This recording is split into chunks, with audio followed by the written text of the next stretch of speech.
है कि आगे और क्या घटना घट सकती है? सर, एक सबसे बड़ा प्रश्न उठता है कि डीजीएमएस का सर्कुलर अपना बोर्ड है, सेफ्टी कंट्रोल सेक्शन है, लेकिन वो दोनों चीजें सर्वे के नाम पे लास्ट 7 तारीख को इन लोगों को वादा करके गई थी। 1 महीना बीत गया लेकिन कुछ भी नहीं हुआ।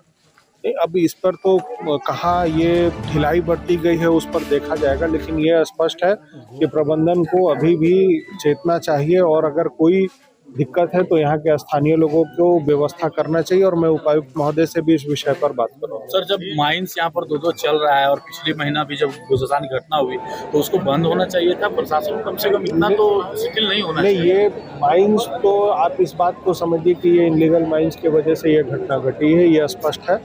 और जो बीसीसीएल का पुरानी माइनिंग की हुई थी उन पिलरों को भी काट दिया गया, जो हम लोग जानते हैं। सर 5 तारीख को बोला गया था। तो ये विषय है और मैं ये स्पष्ट जानता हूँ कि अब प्रबंधन को यहाँ के सभी स्थानीय लोगों को एक सुरक्षित व्यवस्था देनी होगी और चाहे प्रबंधन को किसी भी हालत में, चाहे उनको जो करना पड़े वो दे, नहीं तो इसके लिए प्रबंधन को भुगतना पड़ेगा। सर, एक 12 आदमी का लास्ट टाइम लिस्ट गया था जिसको विस्थापन करने के लिए बेलगड़िया की बात कही गई थी।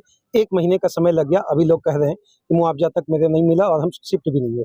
तो क्या लग रहा है कि प्रशासन को इसमें थोड़ा सा सख्ती के साथ तेजी लाने की जरूरत है? देखिए, ये सीधा मामला है। उपायुक्त महोदय से भी इस विषय पर हम लोग चर्चा कर रहे हैं, बात करेंगे अभी कि यहाँ, और अभी फिलहाल बीसीसीएल के प्रबंधन से बात करेंगे कि आप तत्काल प्रभाव से क्या व्यवस्था कर रहे हैं यहाँ के लोगों के लिए। इलीगल माइनिंग की बात होती है, लेकिन सबसे बड़ा इलीगल तो धनबाद में बीसीसीएल है, क्योंकि कोई मानक पर वो जो है वो खरा नहीं उतर रहा है। बीसीसीएल हो या डीजीएमएस हो, कभी किसी पर एफआईआर ही नहीं करती, वो भी नामजद एफआईआर आज तक कभी हुआ ही नहीं। देखिए, जहाँ तक डीजीएमएस का बात है, डीजीएमएस को कई एक शिकायतें दी जाती हैं, मामला जांच में चला जाता है, कई एक लोग कई तरह की बातें करते हैं।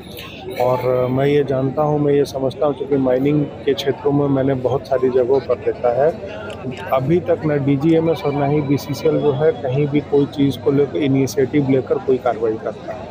क्या होना चाहिए था सर, अगर इसको फर्स्ट प्राइम फेज पर देखा जाएगा रिलीफ ग्राउंड?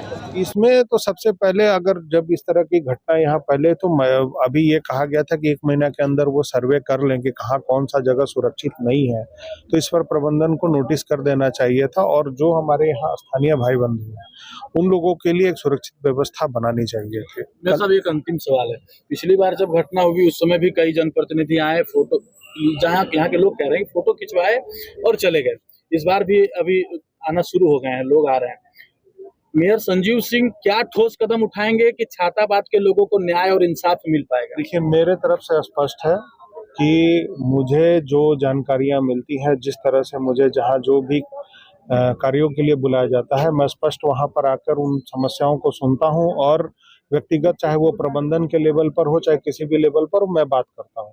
और प्रबंधन अगर उस पर कार्रवाई नहीं करती हो तो उस पर लड़ने के लिए भी मैं तैयार रहता हूं। और स्पष्ट रूप से है कि छाताबाद के भाइयों को अगर प्रबंधन द्वारा कोई भी कोताही बरती जा रही है तो निश्चित रूप से प्रबंधन इसके लिए तैयार रहे कि आगे उनके साथ लड़ाई हो। सर, फिलहाल के लिए जैसे जो लोग बेघर हो गए उनके लिए राहत सामग्री अभी तुरंत इसके लिए मैं आपसे फुर्सत होता हूं, मैं निश्चित रूप से अभी प्रबंधन से बात करूंगा कि वो क्या व्यवस्था करें। सर, एक अंतिम प्रश्न, टेक्निकल टीम को क्या कहना चाहिए एक मेयर के रूप में? जब इस चीज को आप कहेंगे, टेक्निकल टीम से क्या अनुरोध रखेंगे? देखिए, टेक्निकल टीम का जो काम है वो काम अपना करे, लेकिन सबसे बड़ा बात है कि जहां भू धसान हुआ है उन क्षेत्रों में जो लोग अभी प्रभावित हैं उनको व्यवस्था मिले। एक अपील सर आम जनता से कर दें ताकि वो अपना धैर्य ना खोएं, चूंकि सब लोग अपने खाने को लेकर, इलाज को लेकर, जो बच्चे या जो महिलाएं घायल हुई है, किस तरीके से वो धैर्य को अपना बनाए। इसके लिए प्रबंधन से बात होगा। देखिए